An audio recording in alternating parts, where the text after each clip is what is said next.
The next area we're going to talk about is shyness and academics. So now we've talked about shyness in biology, family, peers, cognitions, and language. So what happens when a shy individual gets to school? We find that when that really shy toddler or preschooler makes it into grade 1, that's when things tend to hit a boiling point. Either shyness tends to get better and they adapt and they really like school, or the shy symptoms really grow and exacerbate.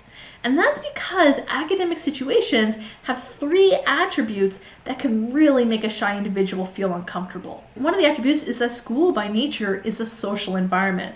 And we know that shyness is this feeling of hesitance or nervousness in novel or social situations. And so being thrown in a social situation all day can really make them nervous. 2, it's the idea that they're being formally evaluated for the first time in their life often.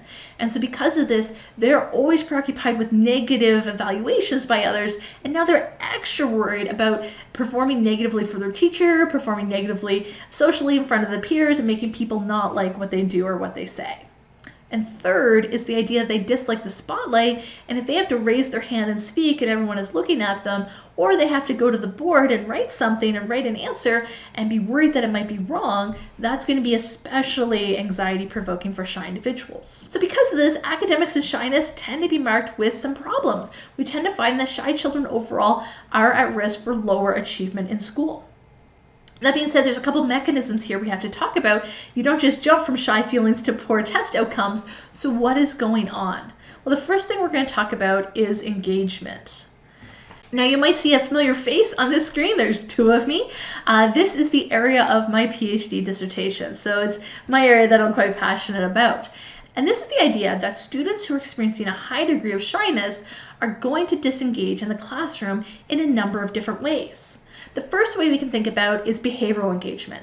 And this has to do if you put your hand up, if you go to the board, if you work in groups. And we find that shy children may behaviorally disengage because they don't want to speak and they don't want to be at the front of the room. They don't want that spotlight on them. It also might be that they're willing to participate, but they just need to think things over first. When a teacher asks a question, other kids may be really quick to answer, but the shy kid might be going through their series of filters and thinking it over and thinking over the just perfect way to phrase it, and lots of other kids have already shouted out the answer, so they don't get the opportunity to participate as often. Then we have cognitive engagement. And because shy students are often totally preoccupied with how the other students and how the teacher and how the teacher assistants are judging them, that they are not able to focus on their schoolwork. That is when a teacher is giving a lesson at the front and the students know they're going to be called on. Shy students might be worried in their head, are they going to call on me? Are they going to call on me? Are they going to call on me? An example of this would be in a shared reading practice. This is the idea the whole class has copies of the same book and each student is in charge of reading a paragraph. A lot of students, but especially shy students, would count ahead to whichever paragraph is theirs, and they would just rehearse it and rehearse it and rehearse it till it's their turn, and totally not be paying attention to the rest of the story. And so they're cognitively disengaged because they can't focus on the demands of the classroom. They're so worried about their performance. And the third one would be emotional engagement. And this is a complicated idea, but it has to do with if you like school, if you have positive relationships at school, if you feel like you belong, you have a high sense of belonging, people like you connect with people at school, and also if you identify with your school and have a lot of school spirit. And so what we find is shy individuals, they struggle to make positive relationships at school. They struggle to make friends with their classmates and with their teacher. And because of this, they tend to not like school as much. And because of this, they don't tend to belong at school and they may identify with school less. In university students, work by Dr. Claire Roselle have actually found that shy university students experience a higher degree of homesickness. And that's particularly the case when they're required to make new friends at school and make these new relationships. So they would rather be back at high school with the friends that they did make rather than trying to follow and make these new friendships at university.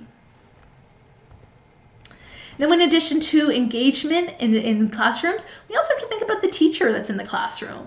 And it's important to understand that for many years, when teachers were asked, what about your shy children? What about your shy students? What do you think about them? A lot of teachers in Canada and the United States in the 1990s said, what about my shy students? I wish all my students were shy. I would have such a great classroom if they were all shy and quiet.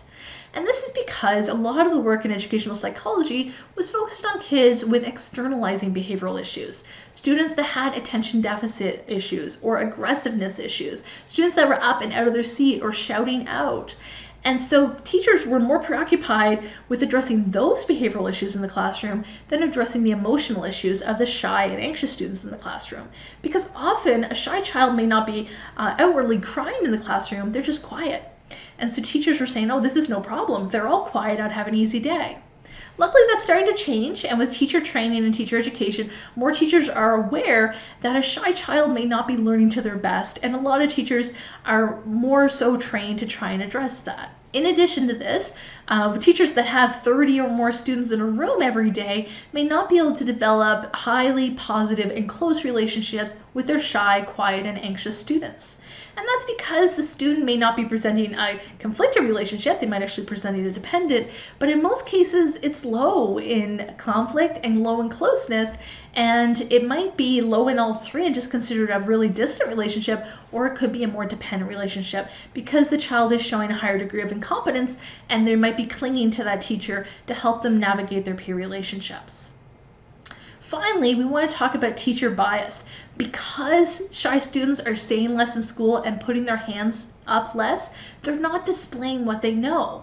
And with that competence versus performance problem, they're not performing to demonstrate their full competence. So because these teachers are often unaware of shy students' true ability. Because of this, we tend to find that teachers are biased and assume that quiet children in the classroom are less knowledgeable and less capable. In fact, a study that I was a collaborator on in 2011 found that teachers judged quiet students as having a lower IQ and having lower academic ability. However, if the teachers themselves were shy teachers themselves rated quiet students as having average IQ, but still a lower chance of achieving in the classroom. So they seemed to be sensitive and knew that the shy and quiet students knew more, but they still acknowledged they probably wouldn't achieve to the same amount because of this hesitance and reticence and quietness in the classroom. And finally, we know that there's interventions for everything here, so how can we help the shy, anxious, and quiet kids in the classroom? Well, from the 1990s to today, we've done a lot. In terms of teacher training, teachers now tend to be aware that shyness in the classroom is an issue and it is a concern. They also are aware of different ways to work with shy kids, to do things like using peer intervention, pairing a shy student up with a friend in the classroom or a buddy, or helping them work in smaller dyads has been helpful.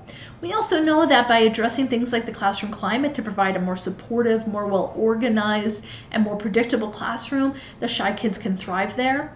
And we can identify different ways to increase academic engagement through reward systems or through modifying expectations so the demands of the classroom will not be so overwhelming for shy children. So overall, social withdrawal is very fascinating, and one of the big subtypes of social withdrawal we've been most interested in the literature is shyness. And shyness has lots of different causes and lots of different effects. I hope you've enjoyed Unit 5 of Social Personality Development.